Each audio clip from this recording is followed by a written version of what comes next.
Break के बाद चक्रव्यूह में आप सभी दर्शकों का एक बार फिर स्वागत है। आज चक्रव्यूह में हमारे साथ हैं आपके फेवरेट स्टार सोनू सूद साहब।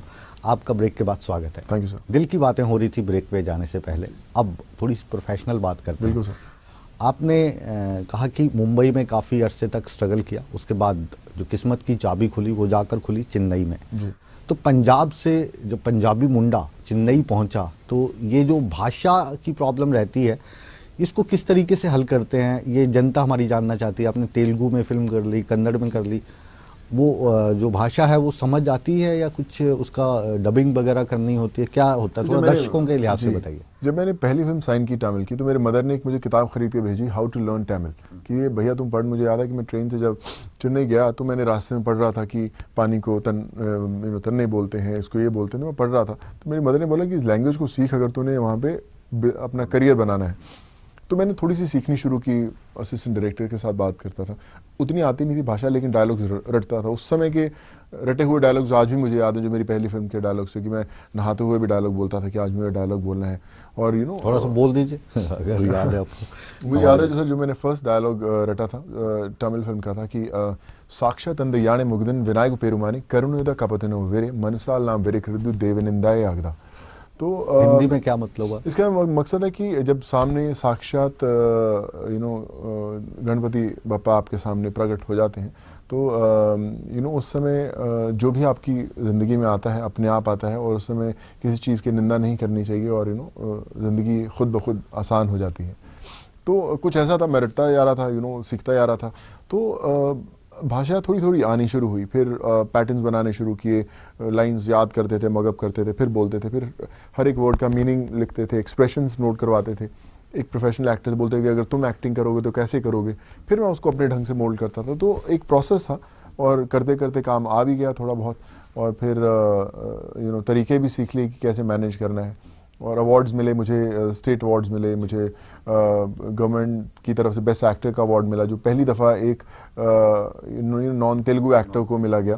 तो जब ये सब चीज़ें मिली तो उसने उत्साहित किया कि और अच्छा काम करना है, और इसके कारण करते गए। मतलब हम बात करेंगे हीरो की, हीरो मतलब जो पॉजिटिव रोल की, और जी सोनू सूद करते हैं विलन का रोल, यानी नेगेटिव रोल्स। तो जब शुरुआत में आप मुंबई गए थे तब हीरो बनने का सपना था, मतलब पॉजिटिव रोल करेंगे, या शुरू से मन था कि नेगेटिव रोल करके? नहीं सर, पॉजिटिव रोल्स का था सपना, नेगेटिव का मैंने सोचा ही नहीं था। मैंने नेगेटिव से शुरुआत हुई, लेकिन सराहा बहुत गया। आप विश्वास करें, मैंने करीबन 65-70 फिल्में की हैं, उसमें से ज़्यादा मैंने पॉजिटिव रोल्स किए हैं, लेकिन कुछ फिल्में हिट बहुत कमाल हुई जो नेगेटिव हुई। अगर हैप्पी न्यू ईयर देखें तो पॉजिटिव रोल था, एक विवाह ऐसा भी कि राजश्री की पॉजिटिव रोल था, बहुत सारी ढूंढते रह जाओगे कि पॉजिटिव रोल। लेकिन जो फिल्में हिट हुई, जब दबंग का जो इम्पैक्ट आया, या अरुंधति का साउथ में इम्पैक्ट आया, मैं अभी भी देख रहा था साउथ की जो फिल्म जिसका आप जिक्र कर रहे हैं, तो वो हिट फिल्में बड़ी हुई, तो इसके कारण वो इमेज थोड़ा बन गया कि यार best actor in negative role, awards मिले बड़े बड़े साउथ में, इधर सब मिले, तो इसलिए लोगों को लगा कि यार नेगेटिव रोल्स करता है। लेकिन अगर आप मेरे पॉजिटिव रोल देखें तो उसमें मेरी कई बार बहुत ज़्यादा सराहना भी हुई है। सो एक ये फ़ायदा हुआ कि मैं एक मोल्ड में नहीं घुसा जहाँ पे लोग बोलते कि यार ये नेगेटिव है तो ही बुलाओ। तो लोग पॉजिटिव बुलाते तो भी बुलाते थे, नेगेटिव बुलाते तो भी बुलाते थे, कॉमेडी करते तो भी बुलाते थे। तो उनको एक लगा कि एक ऐसा एक्टर है जिससे सब करवा सकते हो आप। सो सीख रहे हैं सर, अभी भी लेसन सीख रहे हैं, बट आई थिंक नेगेटिव करते हुए मज़ा बहुत आया। लेकिन जो छेदी लाल का कैरेक्टर था वो काफ़ी मशहूर हो गया था दबंग के बाद। अब जो जैकी चैन की फिल्म है, हालांकि हम जानते हैं कि आप ज़्यादा बताएंगे नहीं उसके बारे में, लेकिन उसका बेसिक जो कंसेप्ट है वो क्या है? दर्शक, क्योंकि आपने कहा पहली फ्रेम से लेकर लास्ट फ्रेम तक हमारा पंजाब का मुंडा रहेगा, हम तो इंडियन भी नहीं कहेंगे। बिल्कुल। किस तरीके का रोल सर एक कैट एंड माउस चेज है, एक तरह की, एक डायमंड के पीछे पड़े हुए हैं, जैकी चैन भी, मैं भी, और वो चाइना से हैं और मैं हिंदुस्तान से हूँ। तो एक्शन है, भरपूर एक्शन है, 4 कंट्रीज़ में शूट हो रही है फिल्म, और जैकी चैन के करियर की भी almost one of the most expensive film है ये, और बहुत एक्साइटेड है वो भी, और मैं भी बहुत एक्साइटेड हूँ इस फिल्म को लेकर। और जो एक्शन जिसको हम बचपन से देखते हैं, पुलिस स्टोरी मेरी बड़ी फेवरेट फिल्म रही है जैकी चैन की, पुलिस स्टोरी 1, 2, 3, उसके डायरेक्टर हैं स्टैनली टोंग और वही इस फिल्म के डायरेक्टर हैं। उनसे वही बोला था मैं वही बोला कि सर आपकी फिल्में देख के बड़े हुए हैं, नाउ यू आर डायरेक्टर। तो जो पूरा सेटअप है वो इतना कमाल का है और जो लोग एक्शन देखना चाहते हैं, जो लोग पसंद करते हैं मुझे एक्शन करते हुए, वो एक अलग लेवल का एक्शन देखेंगे इसमें। तो जब हॉलीवुड का प्लेटफॉर्म होता है और आपके साथ कोई एक्टर जैकी चैन होते हैं तो एक एक्शन तो एक अलग लेवल का होना ही चाहिए। जब आप साउथ में काम करते हैं साउथ की टीम के साथ जी, और जो मुंबई की टीम है, तो टेक्निकल ज़्यादा मज़ा किसके साथ में आता है? टेक्निकल टीम की हम बात कर रहे हैं डायरेक्टर। तो जब शुरुआत की थी तब फ़र्क था, लेकिन करीबन 3-4 साल काम करने के बाद टीम्स मिक्स हो गई। वहाँ के डायरेक्टर्स इधर पॉपुलर हो गए, यहाँ के टेक्नीशियंस उधर जाने लगे। तो अगर मैं साउथ की फिल्म भी देखे, उसमें कैमरामैन इंडिया का होगा, अपना बॉम्बे का होगा, कोरियोग्राफर बॉम्बे का होगा, डायरेक्टर भी होगा। पुरी जगन्नाथ मेरे साउथ के इतने फेवरेट डायरेक्टर हैं, हिंदी की फिल्म बनाते हैं। तो मिक्स हो चुका है, अभी जो कल्चर है पूरा वो एक ही प्लेटफॉर्म पर आ चुका है। हिंदी में थोड़ा सा ये फ़ायदा है क्योंकि मेरी भाषा है, मैं उसमें थोड़ा ज़्यादा इम्प्रोवाइज़ कर सकता हूँ, ज़्यादा क्रिएटिव हो सकता हूँ। साउथ की भाषा की उतनी कमांड नहीं है, इसलिए लैंग्वेज बैरियर रहता है, तो थोड़ी सी दायरों में बंद के चलना पड़ता है, ज़्यादा काम करना पड़ता है उस पर। लेकिन मज़ा मुझे उधर भी बहुत उतना ही आता है और इधर भी उतना ही आता है। एक जो कलाकार है उसकी एक दिल में इच्छा रहती कि ये एक रोल मैं करूं जी। वो जो इच्छा है, क्या आपकी अभी तक आपने जो 65 फिल्में की हैं किसी फिल्म में पूरी हो पाई, या फिर अभी आप स्क्रिप्ट के अनुसार ही खुद को ढाल रहे हैं? मैं स्क्रिप्ट के अनुसार ढाल रहा हूँ, अभी भी मैं ये कहूँगा। लेकिन मुझे ऐसा लगता है कि मैं एक एक्शन काफ़ी अच्छा कर सकता हूँ और मैंने किया है फिल्म्स में, और मुझे अभी जैकी चैन की फिल्म में उस लेवल का एक्शन करने का मौका मिल रहा है। लेकिन मैं फिर भी कोई ऐसी फिल्म जो थोड़ी सी सुपर हीरो टाइप की होती है, जिसमें रियल एक्शन हो, रॉ एक्शन हो, जैसे हम लोग रैम्बो की फिल्म देखते थे, first blood part 1, part 2, part 3, जो hand to hand combat fights होती हैं, जो hand to hand raw action होते हैं, या रॉकी सीरीज देखते थे बॉक्सर्स की, अगर वैसी कोई फिल्म हो तो I love to be a part of it, जिसके लिए मैं बहुत मेहनत भी करूँ, 1-1.5 साल भी दूँ। ऐसी कोई फिल्म का इंतजार हमेशा रहता है, हर एक्टर को रहता है, मुझे भी है, तो मैं भी उन्हीं एक्टर्स। अभी मैं आपकी साउथ की एक फिल्म का देख रहा था, तो जैसे उस फिल्म में आप जिसकी तरफ भी हाथ करते थे उसके खून निकल पड़ता था, खून की धार चलती थी, हाथ भरा हुआ था। जबकि जब हॉलीवुड की हम फिल्म्स देखते हैं तो उसमें रियलिटी ज़्यादा दिखती है, फाइट कोई कर रहा हो तो लगता है कि यही कर रहा है।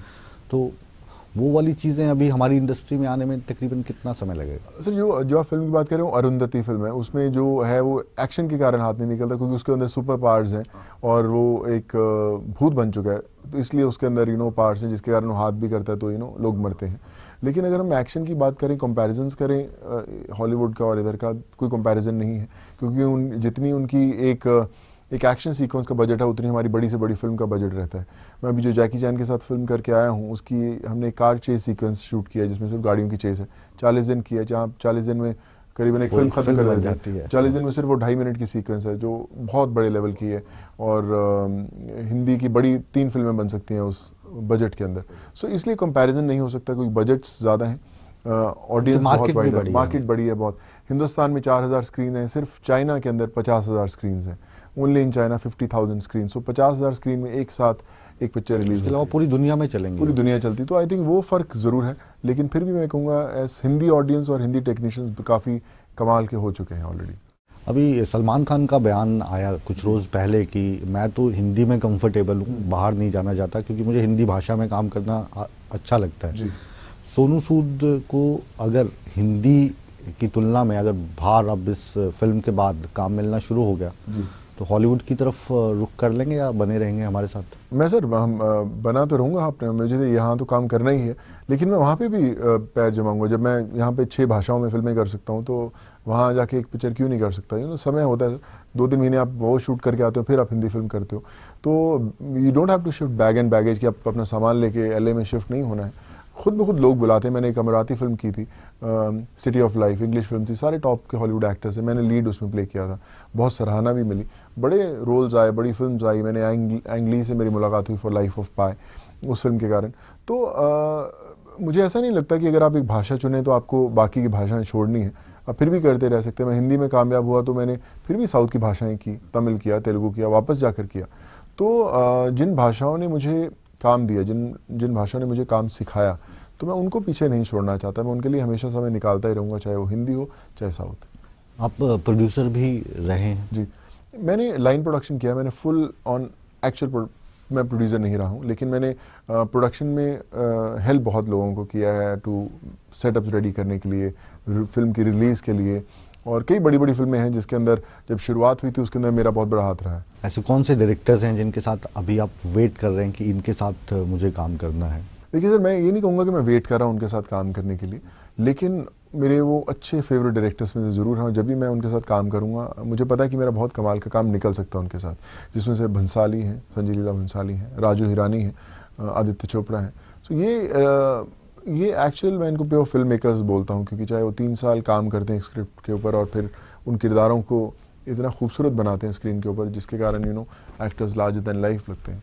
तो एक एक्टर उतना ही बड़ा होता है जितना बड़ा उसे डायरेक्टर दिखा सकते हैं। हम स्टार्स को देखते हैं कि यार क्या सुपरस्टार है, वो सुपरस्टार इसलिए क्योंकि उसका डायरेक्टर सुपरस्टार है, वो इतना उसको कमाल का दिखाता है। तो मैं उन डायरेक्टर्स का इंतज़ार कर रहा हूँ जो मेरी वो इमेज दिखा सकें जो अभी तक शायद लोग नहीं दिखा पाए हैं। और मुझे लगता है कि हर एक्टर को उस डायरेक्टर का इंतज़ार रहता है, तो मैं भी उस लाइन में अंदर हूँ। जब मेरा नंबर आएगा तो आएगा सर। एक फेवरेट को स्टार आपका? शाहरुख डेफिनेटली रहे हैं, मैंने बहुत वक्त बिताया उनके साथ।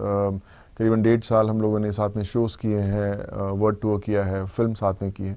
मुझे लगता है कि इतना मुकाम हासिल करने के बावजूद वो बड़े ही ग्राउंडेड हैं, बहुत ही रियल हैं, और एक ऐसे इंसान हैं जिनको आप आधी रात में फ़ोन करेंगे और या वो मुझे आधी रात को भी कभी फ़ोन करते हैं। So he knows that I am there for him and I know that he is there for me. Favourite co-actress? Co-actress में मैं कहूँगा दीपिका, क्योंकि दीपिका के साथ भी मुझे लगता है जितनी मैंने एक्ट्रेस उसके साथ काम किया सबसे ज़्यादा उन्हीं के साथ वक्त बिताया, उनके साथ भी वर्ल्ड टूर किए हैं। और मैं कहीं ना कहीं कनेक्शन है क्योंकि वो भी नॉन फिल्म बैकग्राउंड से और मैं भी, तो काफ़ी चीज़ें कॉमन है हमारी, और इसलिए मैं दीपिका को वो ओहदा देना चाहूँगा। अब जो आने वाला समय है इसमें हम सोनू सूद जो हैं उनको क्या किसी फिल्म के डायरेक्टर के तौर पे भी देख सकते हैं? इस तरफ भी रुझान है आपका? सर मुझे पता नहीं, लेकिन मैं जिन भी डायरेक्टर के साथ काम किया है, मैं लिखता बहुत हूँ सर। मैं मेरी बड़ी फिल्मों के बहुत सारे डायलॉग्स मेरे बहुत लिखे गए हैं। दबंग के बहुत सारे डायलॉग्स मैंने लिखे थे। जैसे एक आध अगर आप, जैसे उसमें एक डायलॉग था कि कानून के हाथ और छेदी सिंह की लात दोनों बहुत लंबी है भैया। क्या बात। तो वो अगर आप सलमान का भी जो डायलॉग है कि हम तुम में इतने छेद करेंगे, वो भी लिखा एक्चुअली मेरा ही हुआ डायलॉग। अच्छा, बहुत। तो सलमान इस बात को जानते हैं और सब यूनिट वाले जानते हैं। मैं जब भी मौका मिलता है मैं डायलॉग्स लिखता रहता हूँ, और जो मुझे फिल्म आती है जैसा किरदार आता है फिर मैं डायरेक्टर के सामने लिख देता हूँ कि यार बड़ी अच्छी चीज़ें लिखी हुई हैं, लेट्स यूज़ इट। तो अगर आप मेरी फिल्म में डायलॉग देखो तो हिट मिलेंगे, और उसका मैं श्रेय कभी नहीं लेता हूँ, लेकिन लिखे मेरे ही होते हैं। तो मैं जिन डायरेक्टर्स के साथ काम कर चुका हूँ उन सब ने ये पक्का बोला है कि मैं एक दिन डायरेक्ट ज़रूर करूँगा, क्योंकि मुझे एडिटिंग की नॉलेज है, मुझे कैमरास की नॉलेज है, मुझे राइटिंग की थोड़ी बहुत नॉलेज है, और मैं स्क्रिप्ट जब पढ़ता हूँ चाहे वो मेरा कितना भी अजीज़ दोस्त हो, डायरेक्टर हो, कुछ भी, मैं उसे बता देता हूँ कि इसमें ये खामी है, बॉस ये काम नहीं करेगी, जिसके कारण मैं दबंग 2 भी नहीं की थी। और मैं अपने तक बात नहीं रखता, अगर मुझसे कोई सही बात पूछता है तो मैं बता देता हूँ। सो आई डोंट नो, लोग बोलते हैं कि मैं डायरेक्ट करूँगा, मुझे पता नहीं कि मैं कब करूँगा, लेकिन शायद बोलते हैं तो शायद होगा एक दिन सर। चलिए, हमारी शुभकामनाएं आपके साथ हैं। आपने ईटीवी के साथ अपने कीमती समय में से समय निकाल के बातचीत की, आपका बहुत बहुत thank you so much sir, शुक्रिया। It was really a pleasure और बहुत मज़ा आया मुझे। Thank you. सोनू सूद साहब से हमने पहले ही जब बात की शुरुआत की थी तभी हमने कह दिया था कि इनको चक्रव्यूह में फंसाने का हमारा मकसद नहीं है, क्योंकि ये कलाकार हैं और कलाकार दिल से काम करते हैं। आप लोगों का मनोरंजन करते हैं और आप इनको पसंद करते हैं। ये बातचीत आपको कितनी पसंद आई और सोनू सूद साहब ने कितने दिल से बातचीत की, इसका फैसला आप ही कीजिए। आज चक्रव्यूह में इतना ही। एक नई शख्सियत के साथ अगले सप्ताह फिर हाजिर होंगे। आप कहीं मत जाइए, बने रहिए ईटीवी के साथ। खबरों का सिलसिला बदस्तूर जारी है।